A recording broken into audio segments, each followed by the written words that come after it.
मेरा नाम अमनदीप है, मैं सीपीएलओ के लिए सिलेक्ट हुई हूँ। अच्छा, क्यों पहुंचे हो आज? सर आज हम यहाँ डीसी ऑफिस में आई हैं अपना ज्ञापन सौंपने के लिए। जैसे सर हमारी ये सीपीएलओ की और एलसी की समस्या है, हम इसके लिए डीसी साहब को ज्ञापन सौंपने आए हैं। सर जैसे वैसे तो सरकार बोल रही है कि भाई अभी जो 90 दिन का इन्होंने 91 दिन का प्लान बनाया है कि भी हम इतनी समस्याएं सुनेंगे ये वो, उसके अंदर इन्होंने मेन समस्या तो फैमिली आईडी रखी है। लेकिन मैं जो फैमिली आईडी की समस्या को निपटाने में इनका साथ देंगे हम सीपीएलओ, उन्हीं के साथ ही ज्यादती कर रहे हैं। हमारी तनख्वाह इन्होंने सिर्फ 6000 तो लालू पंचायत विभाग देगा, प्लस कमीशन बोल रहे हैं। लेकिन कमीशन तो ये वो है जितना हम काम करेंगे उसका है।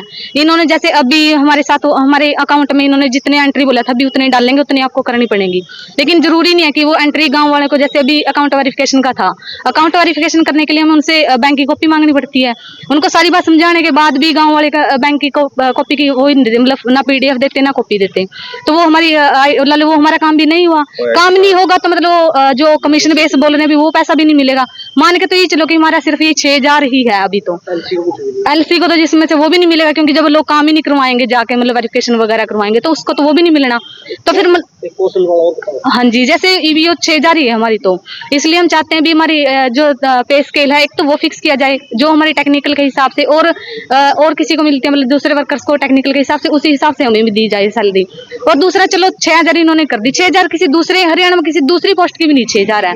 तो इसके कौशल के देखो आप, कौशल में ये अब 18000 से लगा रहे हैं सभी को, और उसका कोई एग्जाम नहीं, कोई ये भी नहीं पता भी क्राइटेरिया किस हिसाब से उठा रहे हैं। अब उठाने को तो जिनके पहले ला लो इतने ये उसके बीपीएल के हिसाब से उठा रहे हैं। बीपीएल तो अभी तक घर बैठे है पता, और दूसरे वाले ने उठा लिया। अब तक कोई मतलब पारदर्शिता तो शख्स इसमें कौशल में भी नहीं है। उनने भी 18000 देने लगे हमारे, तो जिसका मतलब मैंने पेपर भी दे दिए, 1000 रुपये फीस भी ले ली है। आधे की तो 500 रुपये वापस बोल रहे थे, वो वापस भी नहीं आए हैं। नेगेटिव मार्किंग वाले पेपर ले लिए। मैं इतना टफ एग्जाम था वो, आप खुद सोचो। इन्होंने कहीं इतना मतलब लो लेवल पे अपनी परसेंटेज रखी, उसका मतलब ये पूरे सीपीएलओ भी नहीं सिलेक्ट कर पाई। 3200 प्लस कुछ सिलेक्ट करें एलसीबी और सीपीएलओ भी। 7500 में तो सोचो इतना टफ एग्जाम था कि पूरे इन्हें बंदे भी नहीं मिल पाए हैं। उसमें तभी आधे इन्हें मजबूरन एलसी उठाने पड़ी। अभी एलसी मैंने मजबूरी में उठाए हैं। इन्हें चलो मजबूरी में उठा लिए तो फिर क्यों उठाए भाई, पहले मना कर देते आप। अगर आपने एलसी आपने रखने ही नहीं थे, उसका तनख्वाह निकली थी तो सैलरी का वगैरह पहले बताया गया होगा। कुछ नहीं इन्होंने पहले बताया। अगर पहले बताता तो मेरे ख्याल से तो पहले कोई भी एग्जाम में बैठता ही नहीं। तो कमीशन की बात कर रहे हो आप, कमीशन तो सरकार ने खोल लिया, कमीशन कुछ भी नहीं खोला था सर पहले इन्होंने। हाँ जी, तो होता ही है, कोई भी मिनिमम वेजेज है, मिनिमम वेज तो उसके हिसाब से होता ही है। अच्छा, बताया क्या कि पोस्ट काट दी थी भैया यहाँ लावांगे ये ओनली एलसी और सीपीएलओ की पोस्ट के लिए ही वैकेंसी निकाली गई थी। जैसे ही सबका एग्जाम हो गया, रिजल्ट आउट हो गया, रिजल्ट आउट होने के बाद ही एलसी की पोस्ट नई क्रिएट कर दी, जिसका कहीं भी कोई जिक्र नहीं था। बच्चे ने सिर्फ सीपीएलओ की पोस्ट के लिए एग्जाम दिया था, लेकिन एलसी की पोस्ट आई, इसका किसी को भी कोई ना कोई जिक्र ना किसी को कोई पता। सीपीएलओ की पोस्ट के लिए आए, सभी ने एग्जाम दे दिया, लेकिन लगा दिए एलसी। और एलसी की सैलरी कोई सैलरी नहीं है। सीपीएलओ को भी सिर्फ मात्र 6000 दे रहे हैं, एलसी के लिए कोई सैलरी नहीं है, सिर्फ परसेंटेज बेस। और अभी तक भी उनकी ना कोई ज्वाइनिंग की है, ना कोई उनका एलसी कोड जारी किया गया, ना कोई उनकी ट्रेनिंग ली गई है। अच्छा, बिना तनख्वाह तो वैल्यू फिलहाल कोई तनख्वाह एलसी की सैलरी नहीं है। सिर्फ सीपीएलओ की जो सैलरी आई है 1 महीने की 6000 रुपए दी गई है। और कमीशन वो भी सिर्फ 25 तारीख जिस दिन इलेक्शन था उससे जस्ट एक दिन पहले ही 24 तारीख को सबकी सैलरी आई है। लाभ सिंह है जी। लाभ सिंह जी आज पहुंचे हैं, तो किस मुद्दे पर पहुंचे? आज सीपीएलओ भर्ती जो हरियाणा सरकार ने करवाई थी उसको लेकर के यहाँ पर पहुंचे हैं, जो कि क्रिड विभाग की देखरेख के अंदर ये भर्ती करवाई थी। फैमिली आईडी से संबंधित कार्यों के लिए, पंचायत डिपार्टमेंट के साथ मिलकर पंचायती कार्यों के लिए, और यूडीआई का भी हमने सुनने में आया था कि वो भी हमको ये काम दिया जा रहा है गवर्नमेंट की तरफ से।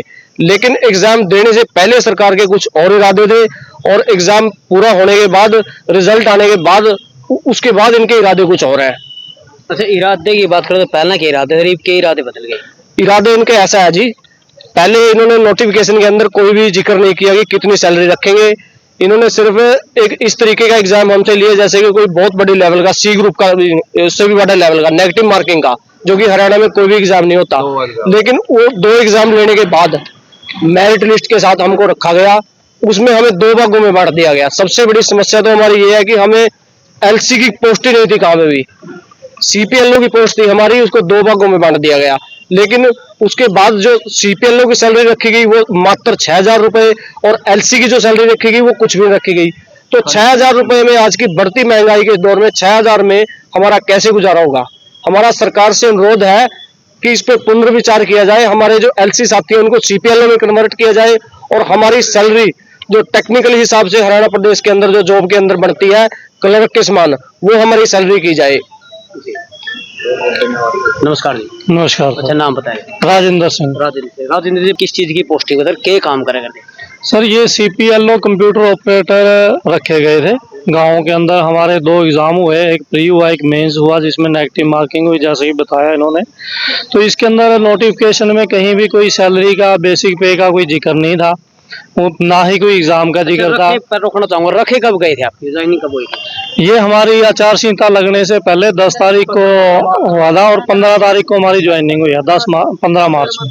अच्छा, हाँ, उसके बाद से जब हमारे को ऑफर लेटर मिले हैं, ऑफर लेटर में हमारी सैलरी जो है 6,000 रुपये मेंशन करी गई है, जो कहीं भी हमारे हरियाणा के अंदर किसी पोस्ट की सैलरी नहीं है।